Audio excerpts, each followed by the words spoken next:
We live in a world where almost everyone plays psychological games with others. Sometimes people do this on purpose, messing with others. Other times, they don't even know they're doing it. Games People Play by Berne explores human behavior. Berne talks about games as patterns of behavior we use to manipulate each other. These games are different from normal interactions because they have hidden motives. You can't escape this no matter who you are or what you do. That's because we are always dealing with other people, be it offline or online. Uncovering hidden motives of other people and figuring out what psychological games they are playing is a skill we must learn to increase our chances of survival. Believe it or not, some people will try to mess with your mind. By recognizing these games, we can understand our behavior better and also build more genuine relationships. Alrighty, so without further ado, let's dive in. Understanding ego states. To really get why people behave the way they do, we need from your critical parent ego state, the adult ego state. The adult ego state is the rational and logical part of our personality. It processes information and makes decisions based on facts, not emotions. Think of it as a computer in your brain that helps you solve problems and understand things clearly. The adult ego state is all about being objective and balanced. It doesn't judge or get emotional. It just looks at the facts and figures out the best course of action. Examples of the adult ego state include carefully planning a school project by breaking it into steps and scheduling your time, as well as weighing the pros and cons before making decisions like choosing which college to attend. The child ego state. The child ego state is the part of us that feels and behaves like we did when we were young. This state includes all our childhood emotions, desires, and ways of reacting. The child ego state can be spontaneous and fun-loving, like when you're playing a game and laughing with friends. Or it can be emotional and rebellious, like when you throw a fit because you didn't get your way. For example, when you're dancing around your room to your favorite song or drawing a picture just for fun. You're in your free child ego state when you follow rules strictly because you're afraid of getting in trouble, or when you sulk because you feel unfairly treated. You're acting from your adapted child ego state. How these ego states work together in any given situation. You might act from one of these three ego states. Sometimes you switch between them quickly without even realizing it. For example, if you're working on a problem and your little sister comes in crying because she hurt her knee, you might switch to nurturing parent to comfort her later. If she takes your toy without asking, you might switch to critical parent or even child. If you react emotionally, understanding which ego state you're in can help you communicate better and understand your reaction. If you notice you're in your child's state during a serious conversation, you might decide to shift to your adult state to handle the situation more rationally. Transactions and communication. So how do these ego states play out in our interaction? Let's look at transactions and communication. Look at interactions to understand people's motives and behaviors. Have you ever wondered why we talk to people the way we do, and why sometimes those conversations go smoothly and other times they don't? It's all about looking at how we interact with each other, or as Berne calls them, our transactions. Transactions are just the back and forth interactions we have with people. Imagine you say hi to your friend, and they say hi back. That's a simple transaction. Whenever you talk to someone, you're engaging in a transaction, but transactions can get more complex, especially when different ego states are involved. Types of transaction. Berne describes three main types of transactions: complementary, crossed, and ulterior.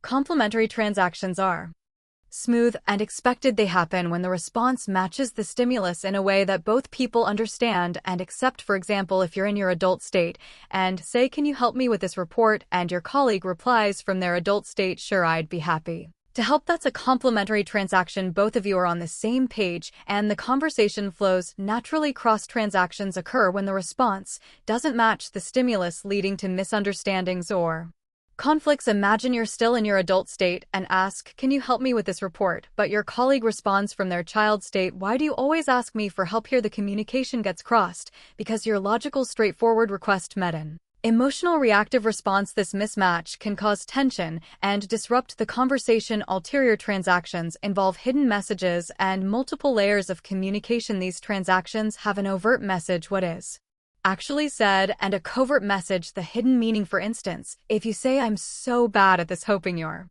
friend will offer to help, you're engaging in an ulterior transaction. The surface message is about your struggle, but the hidden message is a request for assistance. Recognizing ulterior transactions can be tricky because they require understanding both the Spoken words and the unspoken intent. Knowing about these different types of transactions can help you navigate your interactions more effectively when you can identify whether a transaction is complementary, crossed, or ulterior. You can adjust your approach to improve communication and avoid misunderstanding. Understand the games people play. Now let's talk about the games people play. Games are like scripts that people follow often without realizing it. These scripts involve repeating the same behaviors in similar situations to get specific reaction from others. These behaviors are usually driven by hidden motives. People play games for many reasons. Games give attention and sympathy. They offer a familiar way to connect with others. Games also help people keep a safe, emotional distance, avoiding getting too close or vulnerable. Life games are strategies people use to navigate their daily lives, often without realizing it. These unconscious strategies help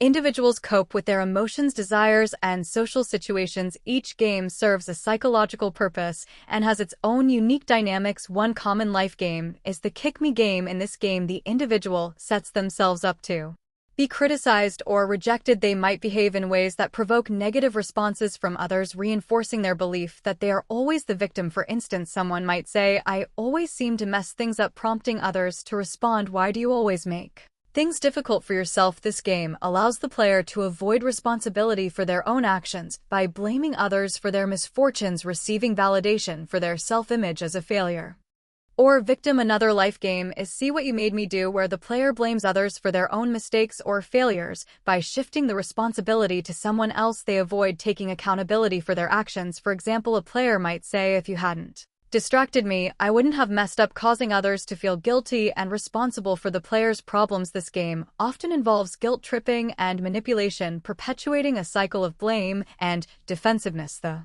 "Now I've Got You, Son of A __" game involves setting someone up to fail or make a mistake so that the player can express justified anger or superiority. The goal is to trap the other person in a no-win situation, allowing the player to vent their frustrations and feel morally righteous. For instance, a player might say, "I told you to do it this way, but you did it wrong again," making the victim feel confused and defensive, while the player feels empowered and justified in their anger. This game creates conflict and prevents constructive problem solving. Marital games are repetitive interactions that couples fall into often without realizing it. These games serve psychological purposes, helping individuals cope with emotions, maintain control, or avoid vulnerability. Each game has its own dynamics and impact on the relationship. One common marital game is If It Weren't For You. In this game, one partner blames the other for preventing them from achieving their goals. This allows the blaming partner to avoid taking responsibility for their own actions or failures. For example, one partner might say, "I could have been a successful artist if it weren't for you always needing me at home," making the other partner feel guilty and try to compensate, perpetuating the cycle. Another marital game is Frigid Woman, where a wife avoids sexual intimacy with her husband by using various excuses. This game often masks deeper issues in the relationship, such as power struggles or unresolved conflicts. For instance, the husband might complain, "You never want to be intimate with me," and the wife might respond, "I'm just too tired and stressed out from everything." This game prevents genuine communication about their needs and issues, creating a repetitive pattern of avoidance and frustration. In Look How Hard I've Tried, one partner puts invisible effort to solve a problem, but in ways that are bound to fail. This allows them to gain sympathy and avoid facing the possibility of real change or success. For example, one partner might say, "I've done everything I can to make this work, but nothing helps," while the other suggests trying something different. The partner who tries hard gains sympathy and avoids taking responsibility for finding effective solutions, while the other partner feels frustrated and helpless. Corner is a game where one partner feels trapped by the other's expectations. The partner sets up situations where they are bound to fail, reinforcing their belief that they can never satisfy their partner. For instance, one partner might say, "I can't do anything right in your eyes," while the other insists, "I just want things done a certain way." The partner feeling trapped believes they can never meet the expectations, while the demanding partner feels justified in their dissatisfaction, creating ongoing tension in courtroom. Couples engage in arguments as if presenting cases in court, each trying to prove their point and win. This game involves gathering evidence, making accusations, and defending against the other's claims. For example, one partner might say, "You're always late, why can't you be on time?" while the other defends, "You never understand how busy I am." The focus is on winning the argument rather than resolving the Underlying issues leading to ongoing conflict. Lastly, Sweetheart is a game where couples excessively flatter each other to avoid confronting real issues. This game creates a superficial harmony masking deeper dissatisfaction or conflict. For example, one partner might say you're so wonderful and perfect, and the other responds, thank you. You're amazing too. The constant praise serves to keep the relationship on a surface level, preventing genuine intimacy and addressing any real issues. Party games. Party games are repetitive social interactions that people use to navigate group settings. These interactions serve psychological purposes such as seeking attention, avoiding vulnerability, or maintaining control. Berne identifies several common party games, each with its own dynamics and impact on social interactions. One common party game is Ain't It Awful. In this game, participants bond over shared complaints about life, work, or other aspects of their experiences. For example, one person might say, my boss is such a jerk, he ever appreciates anything I do, and another might respond, I know exactly what you mean, my job is a nightmare too. This game allows people to gain sympathy and attention from others by emphasizing their misfortunes while they feel validated and supported. The game prevents them from seeking constructive solutions to their problems. Another game is Blemish, where individuals focus on finding faults in others. For instance, someone might say, did you see how poorly dressed she was at the party? And another might agree, yes, it was so unprofessional. By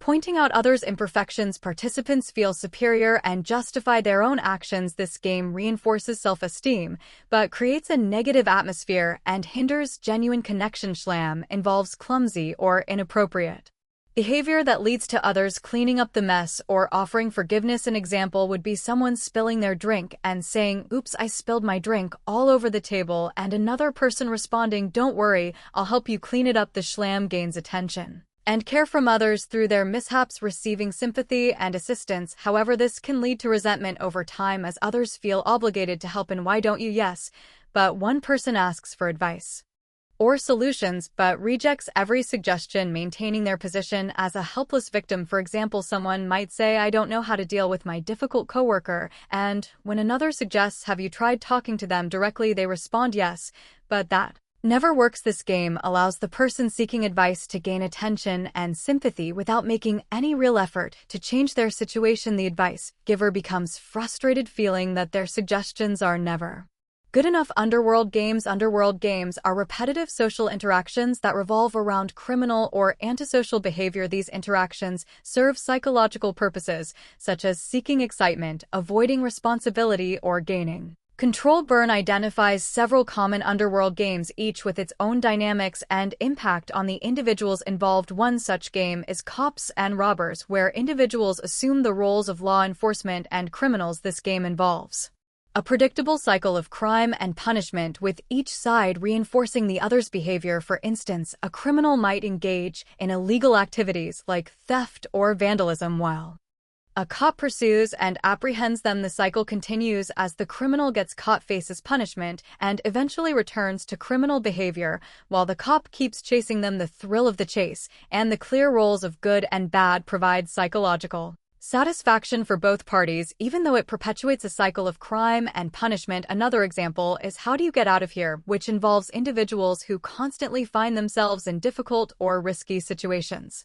and look for ways to escape. This game is about the excitement of getting into trouble and the challenge of getting out of it. A player might engage in risky behaviors like gambling or substance abuse, while others try to help them get out of trouble. The cycle continues as the player escapes one situation only to get into another, keeping the game going. The player experiences excitement and attention from others, while those trying to help feel needed and important even though the cycle continues. Let's pull a fast one on. Joey is about deceiving or tricking someone, often for the thrill of getting away with it. The game involves planning and executing a scheme to outsmart another person. A player might plan a prank or deception to fool someone, who then falls for the trick and reacts. The cycle continues as the player feels clever and superior for outsmarting their victim, who feels embarrassed or frustrated. This game provides a sense of accomplishment and superiority for the player, reinforcing their behavior. Good games people play. Not all games are bad. Some are actually really good and promote positive behavior and healthy social interactions. These games help with personal growth, build healthy relationships, and create constructive social dynamics. Take Busman's Holiday, for example. This is when people do activities similar to their work during their free time. It lets them enjoy their work skills in a relaxed setting. For example, a chef might enjoy cooking at home for friends on weekends. They get to have fun and receive praise without the pressure of a professional kitchen. The chef feels valued, and their friends enjoy delicious meals. Another positive game is Cavalier, where people show politeness and courtesy towards others. This reinforces social harmony and respect. Imagine someone who always holds the door open for others or helps carry heavy bags. These small acts of kindness create a positive atmosphere and encourage others to do the same. Happy to help ROs is about offering assistance and support without expecting anything in return. This fosters a sense of community and mutual aid. For example, someone might volunteer at a local shelter, helping those in need. The volunteer feels fulfilled, and those receiving help benefit from the support, creating a cycle of generosity and goodwill. In homely sage individuals give wise and thoughtful advice in a friendly way, promoting wisdom sharing and learning. An experienced gardener might share tips with neighbors on growing plants. The gardener feels valued for their knowledge, and the neighbors benefit from practical advice, improving their gardening skills. They'll be glad they knew me is about striving to leave a positive impact on others, aiming to be remembered fondly. This encourages positive contributions to the community or social circle. For example, a mentor who helps young professionals advance in their careers feels proud of their influence, while the mentors achieve success and appreciate the guidance they received. People play good games for positive psychological reasons. These games help individuals connect with others, meaningfully boosting their self-esteem and providing a sense of accomplishment by fostering social harmony and mutual respect. Good games create a supportive environment where personal and communal growth can flourish. Moving beyond games. Now let's talk about why you should move beyond these mind games. Berne emphasizes that while games serve various psychological needs, moving beyond them is essential for achieving autonomy, intimacy, and authentic relationships. When people stop playing games, they begin to interact more genuinely with others. Instead of relying on hidden motives and manipulative behaviors, they